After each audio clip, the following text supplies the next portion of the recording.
നമസ്കാരം. National broadcasting news India Gulf റൗണ്ടപ്പിലേക്ക് സ്വാഗതം. ദുബായിലെ ഉയർന്ന വാടക നിരക്കും പ്രവാസികളുടെ ജീവിതവും. ദുബായിൽ പുതിയ കെട്ടിടങ്ങൾ നിരന്തരം ഉയർന്നു വരുന്നുണ്ടെങ്കിലും വാടക കുറയുന്നില്ലെന്ന് റിപ്പോർട്ടുകൾ പറയുന്നു. പല സ്ഥലങ്ങളിലും പ്രതിവർഷം 5 മുതൽ 15% വരെ വാടക വർദ്ധിക്കുന്നതായി കണക്കുകൾ സൂചിപ്പിക്കുന്നു. ഈ സാമ്പത്തിക ബാധ്യത കുറയ്ക്കുന്നതിനായി പ്രവാസികൾ നഗരത്തിന് പുറത്തേക്ക് താമസം മാറ്റാൻ നിർബന്ധിതരാവുകയാണ്.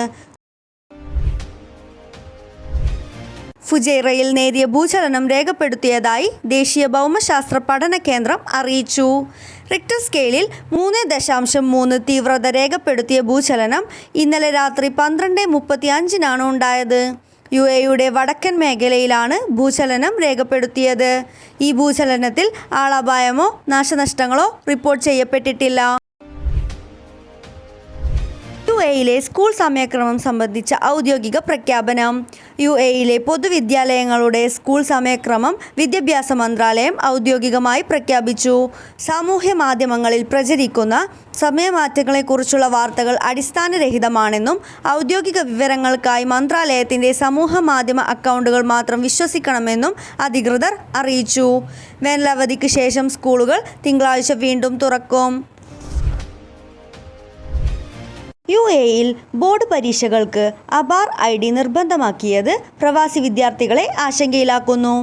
ഇന്ത്യൻ സ്കൂളുകളിലെ 10-12 ക്ലാസുകളിലെ ബോർഡ് പരീക്ഷകൾക്ക് രജിസ്റ്റർ ചെയ്യുന്നതിന് എല്ലാ വിദ്യാർത്ഥികൾക്കും APAAR automated permanent academic account registry ID നിർബന്ധമാക്കിയ CBSE നിയമം UAEയിലെ പ്രവാസി വിദ്യാർത്ഥികൾക്കും രക്ഷിതാക്കൾക്കും ബുദ്ധിമുട്ടുണ്ടാക്കുന്നു. അബാർ IDക്ക് ആധാർ നമ്പർ നിർബന്ധമാണ് എന്നതിനാലാണ് ഈ പ്രശ്നം. നോൺ റെസിഡൻറ്റ് ഇന്ത്യൻസിന് ആധാർ കാർഡ് നിർബന്ധമല്ല. കൂടാതെ വിദേശ വിദ്യാർത്ഥികൾക്ക് ആധാർ എടുക്കാൻ കഴിയില്ല എന്നതും ഇതിന് കാരണമാകുന്നു. UAE വിസ തട്ടിപ്പ്. മലയാളി ബാംഗ്ലൂരിൽ അറസ്റ്റിൽ. UAEയിൽ ജോലി വാഗ്ദാനം ചെയ്ത് 100-ലധികം പേരിൽ നിന്ന് 1.5 കോടിയിലധികം രൂപ തട്ടിയെടുത്ത മലപ്പുറം വണ്ടൂർ സ്വദേശി CK അനീസിനെ ബാംഗ്ലൂരിൽ നിന്ന് പോലീസ് അറസ്റ്റ് ചെയ്തു. ഇയാൾ വാട്സപ്പ് ഗ്രൂപ്പുകൾ വഴി വ്യാജ പരസ്യങ്ങൾ നൽകിയാണ് തട്ടിപ്പ് നടത്തിയിരുന്നത്. കഴിഞ്ഞ വർഷം മുഹമ്മദ് അജ്സൽ എന്ന യുവാവ് നൽകിയ പരാതിയുടെ അടിസ്ഥാനത്തിലാണ് പോലീസ് അന്വേഷണം ആരംഭിച്ചത്.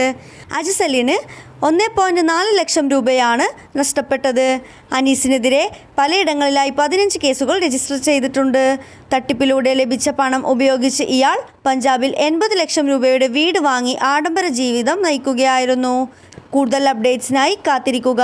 National broadcasting news India